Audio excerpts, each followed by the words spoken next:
to go through a little bit about Maker's Mark and why it's such an incredible tie-in for this conference. I've been working in the hospitality industry for about 15 years or so now. I was managing high-end bars in London and private members clubs. And I remember a Maker's Mark ambassador that came into one of my bars in London about 14 years ago and gave us a masterclass on Maker's Mark. And one thing really stuck with me, and it was one of our founders, Margie Samuels, the unsung hero of Maker's Mark. She turned it into this global iconic brand that you see today. Because her and her husband set up Maker's Mark in the 1950s.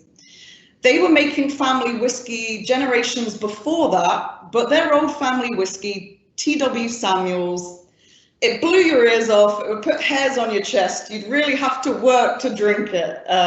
Whiskey back then was all sort of pedestrianised, a bit rough around the edges. So what Bill and Margie wanted to do was to create a bourbon like no other, a more refined bourbon. So they like to call it Kentucky champagne because it's something that you can sip and savor on and enjoy rather than you having to work for it. So Bill set about creating this vision that they had, and they had a flavor vision in mind, and everything else you see about the brand, they worked back from this flavor vision that they had. And Bill Sr., who created Makers in the 50s with his wife, Margie, he was all about flavor, but not interested about the design of the packaging, the name, the marketing, everything else is where Margie Samuels, his wife, took over. So they actually met at university. They were both studying chemical engineering. She was top of his class. He was always at the bottom. She always reminded him of this. She had no degree in marketing whatsoever, but she was an absolute natural at it. So we always say that Margie's the reason why you buy the first bottle of Maker's Mark, and Bill's the reason why you buy your second. And the first reason is because of Margie created everything that you see in front of you today with the packaging. For every dollar that Bill put into the whiskey, Margie Samuels made him give her $1 to put into doing the distillery up and marketing. Because if you think about the bourbon industry today, you've got the bourbon trail, you know, people come for this pilgrimage to Kentucky to come to these distilleries and to try all of their favorite bourbons in Kentucky, the place where it's made. But Margie created bourbon tourism in the 50s. So she wanted to do the distillery up into a model of the Victorian village, which is what you see today. And she wanted friends, family, and fans of the brand to be able to come and visit us and see what we're doing. So Margie really pioneered this bourbon boom with bourbon tourism, which wasn't really in existence until they set up at Maker's Mark in Loretta, Kentucky. So they start on their journey. The thing is that they've got this flavor vision, but they don't have a distillery to start working in when they had this flavor vision in the early 1950s. So everything started from their kitchen at home. So you guys are like, a whiskey started in a kitchen at home. And actually, the recipe for Maker's Mark was created by baking loaves of bread in the kitchen at home. And how this was done is that you guys know the difference between wheat bread and rye bread, the difference in density and flavor profile. So saving themselves lots of money, lots of time, and not having a distillery to create all of these like samples, they start baking bread in the kitchen at home. 33, 34 loaves of bread later, they all had different percentages of cereals and mash bills and all of these different loaves of bread. So Margie decides to blindfold Bill at the table with some of his whiskey advising friends and start sending out these loaves of bread for them to try. And they settled on this unique recipe that was instead of rye that traditional American whiskey gives you, they decided to replace it with red winter wheat. So when you see a bottle of Maker's Mark next to other traditional bourbon brands, those bourbon brands will give you mid to back palate flavor. So whenever you're picking up mid to back palate flavor, earthiness, spiciness, a little bit of bitterness, that's usually the rye content in that whiskey recipe talking. Bill and Margie didn't like that bitterness it gave you on the back of the palate. So they wanted to move the flavor forward on the palate, mid to front palate flavor, mustn't be bitter. So they, instead of that rye, replaced it with red winter wheat, which is a softening grain. So if you think two flavor camps with bourbons, think wheat sweet and then rye spice, because they give you different flavor profiles, they give you different mouthfeels. So Maker's Mark is sweeter, it's rounder, it's creamier, because that red winter wheat that's going into the recipe. So they've got their whiskey recipe ready to go, through bread technically. And this is where Margie really sort of comes into her own, because Bill was quite happy tinkering around with a hobby whiskey for him and his friends. Margie started to drive this and started to think about the look and feel of the brand. So Margie was actually inducted into the Bourbon Hall of Fame in 2014 for the work that she's done on Maker's Mark. And the Kentucky Distillers Association said that she's forever changed the face of bourbon, really the first true premiumized bourbon in market, all due to Margie. So the name Maker's Mark itself, they are sold the old family whiskey recipe off, remember, the T.W. Samuels. So they couldn't put their family name on the front label. So they had to think of a different name, because if you think about most sort of older American whiskey brands, they're all named after prolific distillers or family members. And Maker's Mark was one of the first to move away from that because we had to. So if anybody collects special pieces of pewter, silverware, what you'll notice is that the craftsman or woman that are particularly proud of their pieces will put their mark of a maker, their Maker's Mark stamp on their piece, so you can tell them apart, who's made them, and because it's a sign of quality. Margie was a real avid collector of pewter. So she just had this epiphany moment on what they were going to call it, walked over to this julep tin, rubbed a handle on the bottom, tapped it, and that's where the name Maker's Mark was born. The Samuels are so proud of it, but they put their mark of a maker, their Maker's Mark stamp on every single bottle that you see out in market. And then for the iconic red wax top. So Margie, you might notice the old Armagnac and cognac bottles would have had old sort of wax tops on them. So Margie borrowed this from another spirits category. Got rid of the oil in her deep fat fryer at home and had a go at burning in stick candle wax as the first prototype, which I absolutely love.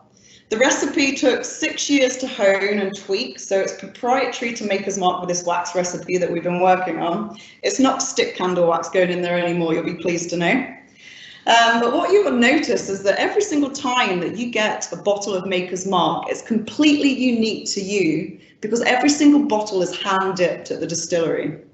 So a bit of homework for you all tonight, after all these seminars are finished. If this is the last one, go onto YouTube and Google Maker's Mark wax dipping. It will show you a quick clip of hand dipping and then putting them back onto the line again.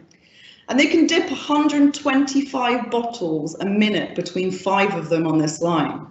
What it means, because each bottle is hand dipped, is that the wax beading never drips down the bottle the same way twice, meaning every single bottle is unique. So Margie had this in her head that we're going to hand dip every single bottle till they leave the distillery, and we still do so to this day to honour the founder's vision. Another thing you might notice is the label itself. So Margie created the font for this, that's now a globally recognised font. What a woman. I get quite emotional when I talk about her, actually. She also created the labels. So we used to hand rip these in the 1950s before we put them onto the bottle. And we've got a little joke at Maker's Mark that we're inefficient and proud of it. If we could make bourbon faster, we wouldn't. So us modernizing is buying a 1935 Chandler and Price print press, and we now hand die cut every single label that you see on the Maker's Mark bottle. And they can hand die cut 60,000 labels on this machine a week, which is pretty insane. So we're inefficient and we're proud of it, just remember that. And then the idea for the actual bottle design itself, again, Margie, and it's completely unique to Maker's Mark. And it was actually based on an old cognac bottle that Margie had that was made of pewter, and she designed the bottle on that. And again, the first prototype of the bottle was actually made in Margie's kitchen at home, making in paper mache. So we still have the original paper mache prototype design at the distillery in the heritage room.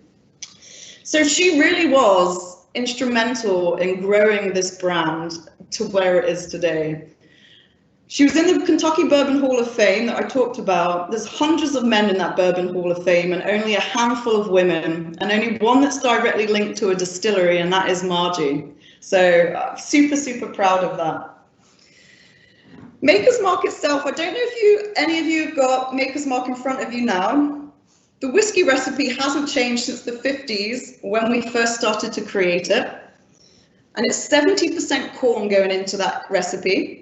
16% of that red winter wheat to soften and sweeten that we talked about, and then 14% barley going into there, malted barley. Now, it's not like Scotch whiskey where their flavour grain is malted barley. Our two flavour grains and makers are corn and the red winter wheat, and the barley goes in there because we're looking for an enzyme in there to kickstart the alcohol process. So your two flavour grains actually are the corn and the red winter wheat, only a little bit of flavour coming from that malted barley that's going into there. So the thing is we've got this whiskey recipe, but Bill and Margie in the 50s need to start looking for a distillery. So we start looking around in the 50s for a distillery. There's hundreds of distilleries in Kentucky that have closed down, that are in disrepair, because in the 50s the market had dropped out. You had warehouses that were full of barrels that they couldn't get rid of. So they had their pick of distilleries. The reason why we chose Loretta, Kentucky, some of you have been, and for those of you that haven't, I would reach out to me and I'd love to host you if you can make it down after all this COVID finishes. The reason why they purchased the distillery is because a 10-acre spring-fed lake at the back of the property. The most important part and ingredients of bourbon is water itself. And as Kentuckians, you know that you have the best water in the States and in the world pretty much. And the reason for this, and the reason why it's so good for making whiskey, cooking, distilling, is because of the limestone shelving. So limestone, thousands of years ago, would have been millions of years ago, a shallow seabed. You've got decompressed shells, corals, crustaceans over a long period of time. What it's perfect for is that when all that spring-fed water filters into the lake, it naturally takes out all of the iron from the calcium, and then you're left with calcium-enriched water, which is just perfect for making whiskey. And that's why we stayed at this distillery and we didn't move. We don't know what's going to happen in the future. If there's any droughts, if there's any problems we come into, then we can still pull from our own water source. We purchased that distillery in 1953 for the bargain price of $35,000, and that was for 350 acres of land. It was an old rundown Victorian distillery called the Burke's Distillery. And Margie did the whole distillery up and modelled it on a cute little Victorian town. So everything that you see at Maker's Mark today is actually Margie's design, as well as the bottle, the whole distillery itself, that we're still sort of building on Margie's groundwork that she's created. So we start making whiskey in 1954, and we're making whiskey right the way up until Bill and Margie start to retire, and their son, Bill Samuels Jr. starts to come in. And this was around the early 1980s. We'd only made this one whiskey for 54 years. Everyone else was sort of innovating around us, and we were just still making this one whiskey. So it was actually Bill Sr.'s son, Bill Jr., when he took over, that started to work on Maker's Mark 46 that some of you might have seen in market. Anything that's going to affect that founder's flavour vision, we're not interested in changing the recipe, modernising at all. We're still sticking to that founder's vision and not compromising that flavour that they were wanting to get out of this bourbon. So if you think about it now, we're in a massive boom in American whiskey. I think we've got about 6.7 million barrels aging right now, which more barrels than the population of Kentucky, which I absolutely just love. At Maker's Mark, we still hand rotate barrels, and we're one of the only distilleries left to do so. Because remember, we're inefficient and we're proud. So when we fill the barrels with white whiskey, we'll put these barrels at the top of the warehouse, the rick house, for 3 full summers. And then what we'll do after 3 full summers, hand rotate them down to the bottom of the warehouse to slow down that last period of maturation and aging. Because a wheated bourbon Maker's Mark is around 5 to 6.5, 7-year-old whiskies that are going into the batch. Even though it's not an age statement, it's aged to taste and not to time. But your whiskies are around about 5 to 6.5 years going into that. Wheated bourbon doesn't tend to age as well as rye whiskies. So this is why we're not aging for long periods of time, because it has this peak that we're actually bottling at when it comes to that flavor profile of the wheated bourbon. So these guys in the distillery, everyone says, you don't hand rotate barrels anymore, that's a lie. And like, these guys have got the hardest job in the distillery, like hand rotating these massive barrels full of whiskey. They're super heavy. And yeah, we have, I think they hand rotated 280,000 barrels last year alone, which is a lot of hand rotating. Maker's Mark itself, if you've tried it, if you've got a bottle in front of you, I highly recommend you try a little bit before we start to mix it in a cocktail. And I would say if you're entertaining at home or you're mixing, always try the base spirit before you start to mix with it. Also, trying the base spirit, you're going to pick out flavors that you know complement the whiskey, or if you're going to pair it with food, you start to get all the flavor profiles coming out there, and your creativity will go wild. So with Maker's Mark, when we call this a tasting, if none of you have tasted before, you're going to keep your mouth open slightly as you're nosing, because you're pulling more aroma through that way, and we're all going to look like idiots doing it. I can't see you guys, but you can see me on this. So as soon as you start to pick up aroma through the nose is when you're going to stop bringing the glass towards you, because we all smell, you know, we've got different smells and strengths. Like some of you might be picking sort of notes up from chin levels. Some of you might have to shove it right in your nose there. But when you start to pick up that aroma, and then move your nose from the top to the bottom of the glass to pick up high and low notes. So on the nose of Maker's Mark, I get a lot of the mash bill coming through, so that raw material coming through and singing. So you get a lot of that sweet corn on the nose. You get a lot of vanilla butteriness coming through from that red winter wheat that we talked about. And heavy hits of caramel I get coming through on that. And if you're not getting these flavors, it doesn't mean you're wrong. We've grown up in different areas with different foods. Whatever you're tasting and smelling is completely right, and don't let anybody tell you any different. On the palate, if you have a little sip, try and keep it in your mouth for a couple of seconds. And Fred from Jim Beam likes to call it the Kentucky Chew. Keep it in your mouth for a couple of seconds, almost like a mouthwash, and it coats your whole flavor profile across your palate and means that you just get a long-lasting finish on it. So have a little sip now.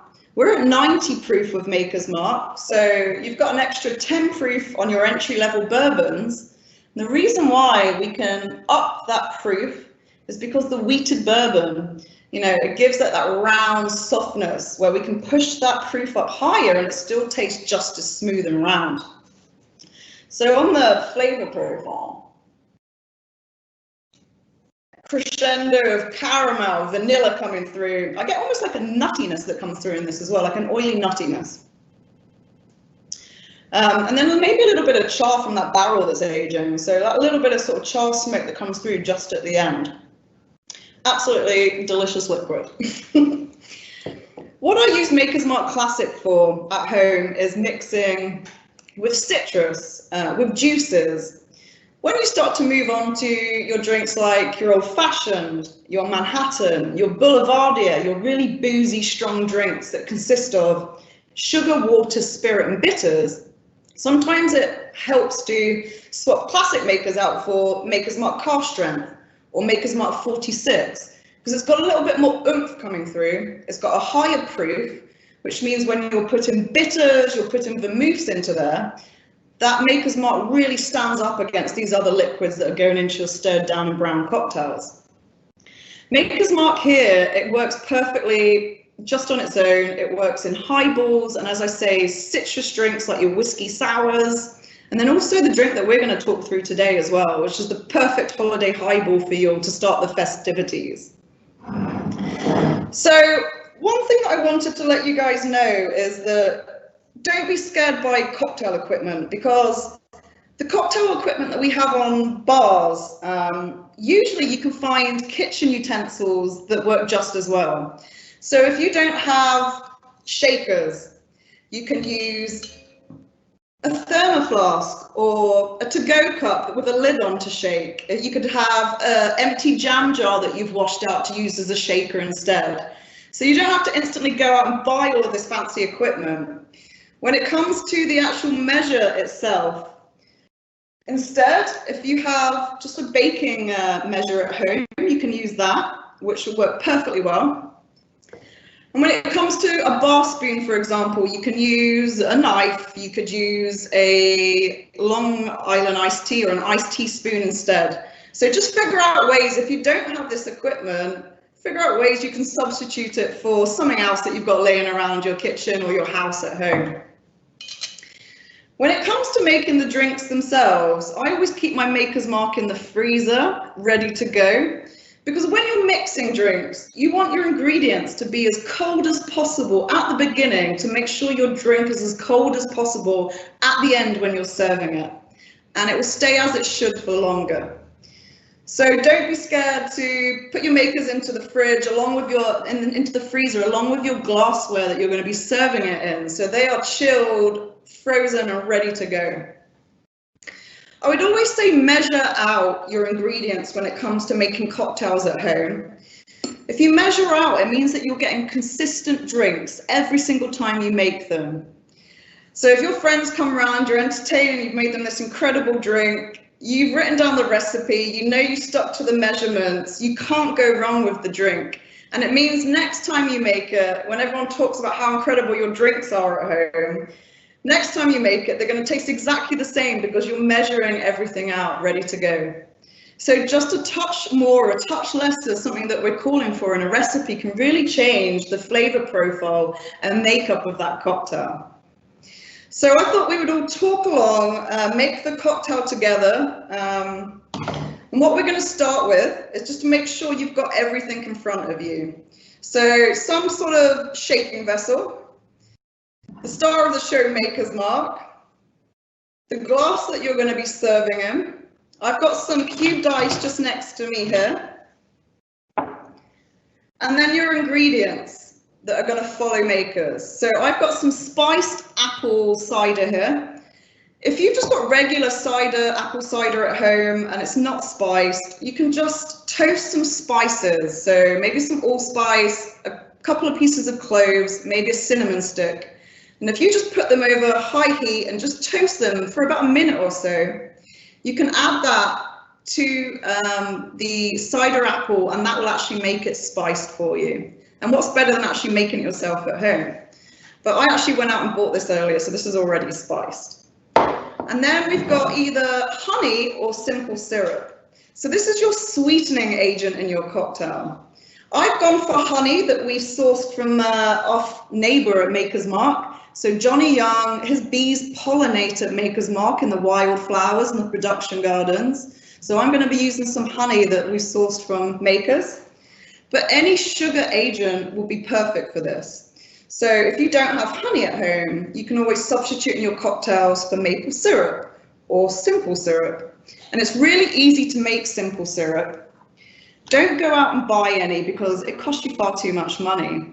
You can make brown or white sugar simple syrup at home by using 2 parts sugar to 1 part water in a pan, stir it, make sure that sugar dissolves, let it cool down, and then you've got a big batch of simple syrup to be able to create all these cocktails you're creating over the seasonal period.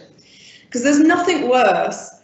If you're entertaining, you've got family around, making single serves for people. You want to be enjoying the party, you want to be enjoying socializing, you don't want to be the one that's chained to the kitchen sink that's making all these cocktails a la minute for people. So what I'd highly recommend is batching all of the ingredients in jugs or in a punch bowl before people come round. That way it's ready to go, it's cold, it's made, and people can just dig in and help themselves rather than you having to make drinks each time for every single person. So it's exactly the same with the sugar syrup. You could start getting creative with the sugar syrups, the simple syrups that you make at home. So if you always use the 2 parts sugar to 1 part water, you can start to get creative by making your own flavored syrups. You could add raspberries, you could add pomegranates, you could make your own spice simple syrup to use in an old-fashioned. But once you've got that DNA base of that syrup, you could be adding all sorts to flavor it afterwards just by sticking to that DNA. So that's what I would highly recommend for you ladies at home, is start to play around with some sugars and simple syrups and putting your own flavor twists on them. So 2 to 1 sugar to water with that one. And then also to cut through that sweetness of the makers and the spiced apple, we're going to use a little bit of fresh lemon juice going in there. So you can either just take a fresh lemon, if you've got a juicer at home, and just juice fresh as we're going now. Or again, if you're making drinks for more than 1 person at home, I'd highly recommend juicing maybe like half a litre. And that means that you can put it all in at once and it's ready to go. Again, keeping your lemons in the fridge to make sure that lemon juice that you're squeezing is as cold as possible going into that cocktail as well. So these are all of our ingredients ready to go. And then finally, just to lengthen your cocktail, just to give it a little bit of effervescence, to give it a little bit of refreshment, we're going to add some club soda afterwards. Not to worry if you don't have club soda at home. It works equally well if you want to go bougie with some champagne in there as a topper, some sparkling wine. It works really well if you top it with cider. So ginger ales, all of these mixes will work perfectly as a topper for your cocktail. So the reason why we're going to make a holiday highball today is to get us in the festive spirit and to utilize seasonal ingredients. So this is what we're going to be talking about today. So we're going to start with our shaker. You're always going to pour, if you've got a shaker in front of you, into the smallest tin first. So always start with the cheapest ingredients or the least ingredients amount of ingredients you're going to put in there. Because if you make a mistake, then I've only just wasted lemon juice and a little bit of sugar, and I haven't wasted the most important part, which is bourbon. So we're going to start first with the lemon juice and also the honey or the simple syrup that you guys have at home. So I'm going to measure out half a part of lemon juice, and if you're working in ounces, it's just going to be half an ounce of lemon juice going into there, because of parts and ounces we're working to the same measurement. So remember, just make sure you have a little smell of your jigger before you use it to make sure it hasn't had Baileys or anything that's going to taint your cocktail in it beforehand, because I've made that mistake, believe me. So half a part going into there. Make sure that it's on the dot as a measurement, just to ensure that consistency that we talked about. And that goes straight into your shaker just there. So that was the lemon juice. Now we're going to add the sugaring agent. So you're going to add half a part of the simple syrup or honey that you have in front of you. If I can open this. And again, exactly the same measurement as the lemon juice, half a part, right to the measurement going in.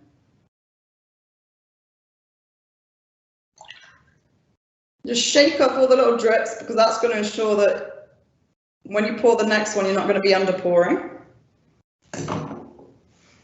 And then we're going to add the 4 parts of spiced apple cider, which is non-alcoholic. If you at home are not making an alcoholic serve this evening, have no fear. This serve works perfectly sans Maker's Mark. So you're going to follow along with exactly the same recipe, but instead of 1.5 parts Makers, you're going to replace that with another 1.5 parts of spiced apple cider instead. So for those of you that are drinking bourbon in your holiday highball, we're going to add 1.5 parts as a measurement. Okay, so that's 1.5 going in there. And for those of you that are making a non-alcoholic, all you're going to be doing is 5.5 parts of that spiced apple cider instead of putting your bourbon in there. So that goes straight into your tin with the lemon and the honey.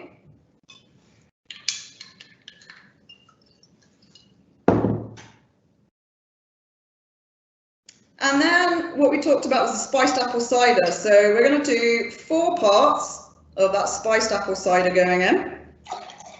This is giving you that seasonality. It's giving you that booze blanket hug that we all need during the winter and these chilly months. It's giving the Christmassy feel to it with those spices coming through in this cider. Cherry also works really well in this if you wanted to add some cherry to this cider apple highball. So cherry concentrate would work wonderfully in this as well. So finally, all we've got to do now is shake everything apart from the club soda. Those of you that haven't made cocktails at home or are just getting into it as a hobby, never shake with anything that's carbonated, which I actually found out when I started my bartending career about 17 years ago.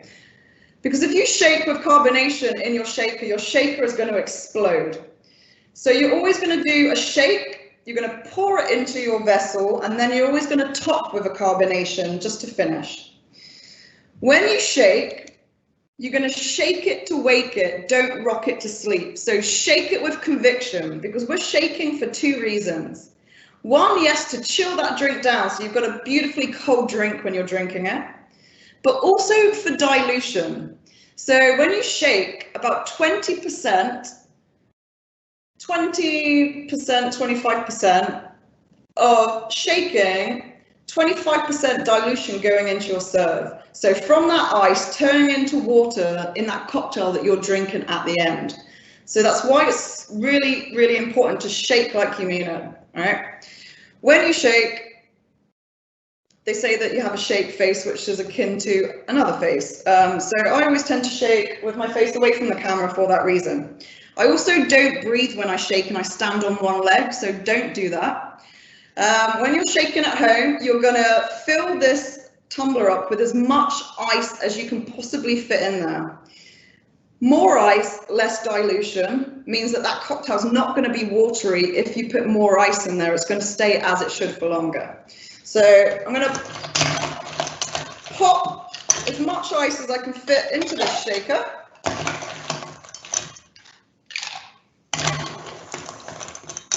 And you're going to shake with as a rule of thumb for a shake and drink, you're going to shake for about 10 to 12 seconds, no matter what shake and drink that you're making. So whether it's a margarita, whether it's a white Russian, whether, you know, it's a whiskey sour, you're going to shake for the same amount of time for that same amount of dilution. Amanda?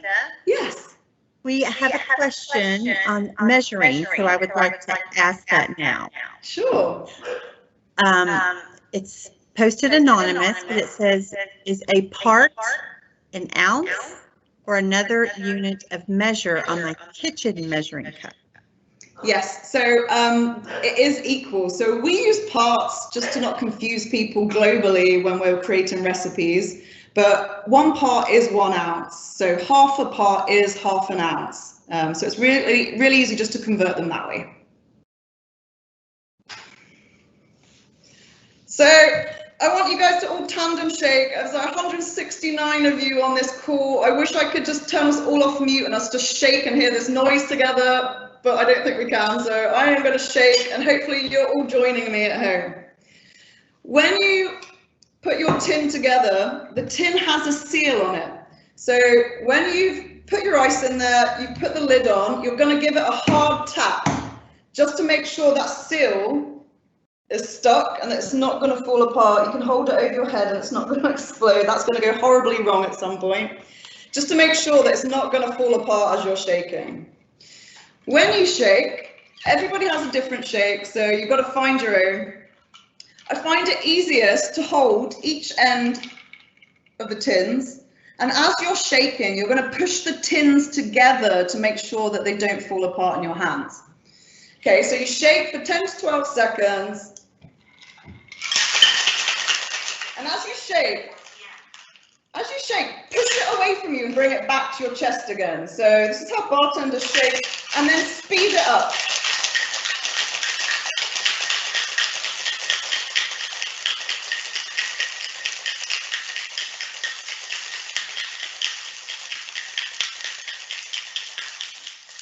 Until you can't breathe anymore. Okay, so 10 to 12 seconds, or until that tin is so cold that actually it's hurting your hands to hold it. That's when you know it's ready. When you go to open your tin, because it's got that lock, that seal tight lock on it, what you're going to do is you should be able to run your fingertip all the way around the two tins. Where the two tins meet is where you're going to pop that seal to open it. And instead of doing it with your hand, I like to make a fish shape and pop it just with this part here. It doesn't hurt that way. So all you're going to do is, as that tin comes in and tin on tin meets again, that is the part where you're going to unlock that seal. So you just give it a little tap with your hand, like this, and the lid just comes straight off. Practice makes perfect, I promise. So if this is your first time making drinks and you haven't quite nailed it the first time, after you batch in a couple of these, or after you're making a couple of these, you're going to literally be a pro. So practice it at home. Take away the smaller part because you're actually now going to pour from the bigger part of the tin here. Always try your drink when it's in the tin and not when it's in the glass that you're going to be serving it in. Because we all have different taste profiles. It might be a bit too sweet for you, or it might have a little bit too much lemon juice in. Now's the perfect opportunity to be able to tailor this drink specifically for your taste profile. You might want to add a touch more lemon. You might want to add a touch more apple to it. But do it when it's in the tin, because once it's in someone's drink and someone's glass, you're just stealing somebody's drink. So always give it a little taste here. And I just realized that I don't have a straw. So I'm going to dab a little bit on my hand just to give it that sort of flavor profile taste. It tastes yummy, so we can go ahead with this one. So you're going to take your glass. Always try and think of it as the bottom half of the glass is yours and the top is for your guest that you're making the serve for, or yourself. So always try and handle glassware just at the tip of it, just at the bottom of the glass.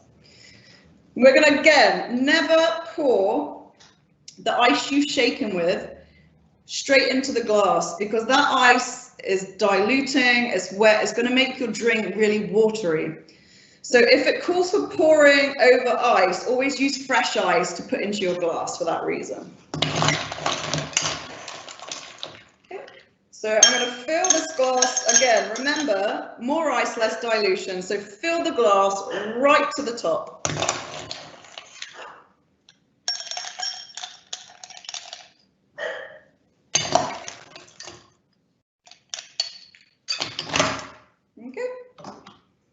And then, if any of you have got one of these at home, this is a Hawthorne strainer that we use to strain drinks.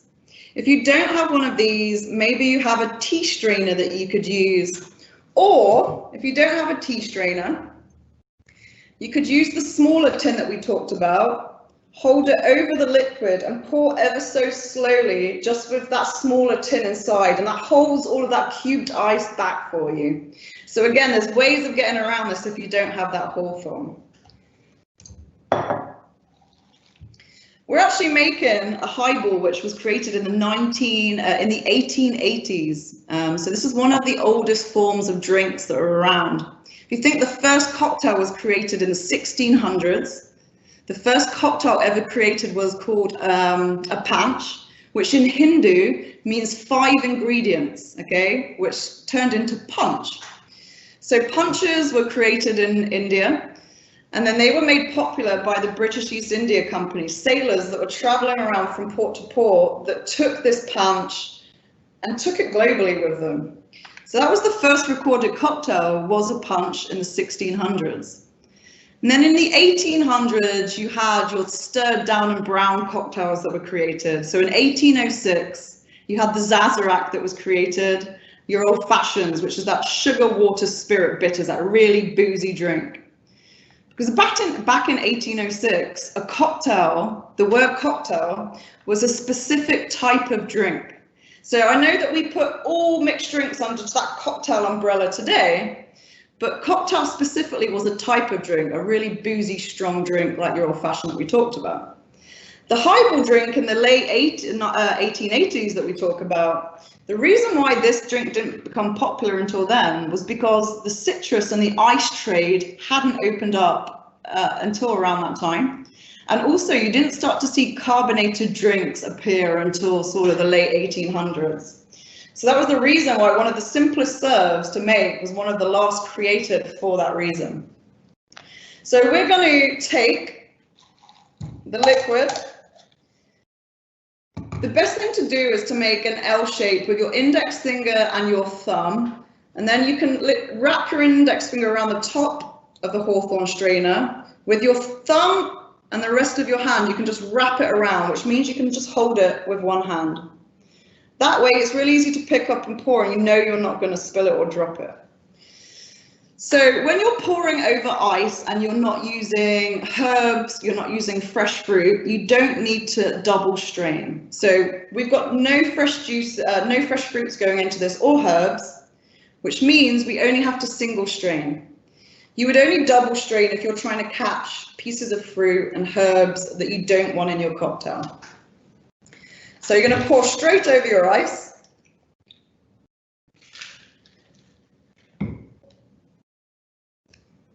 And you're going to take your club soda, whatever carbonated liquid you have at home.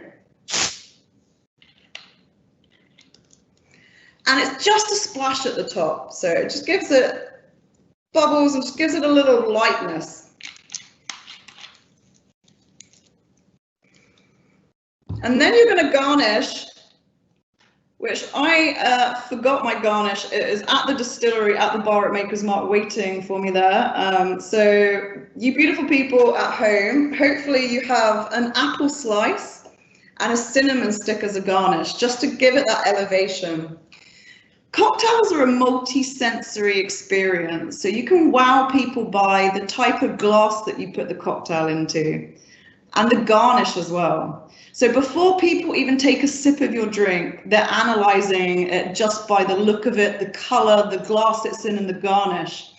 So having all of that heightened before somebody takes a sip, they've already made up their mind about that drink being delicious. So I would say at home when you're making drinks and you're hosting, try and elevate your drinks with fresh fruits, herbs, citrus, just to give it that sort of pop.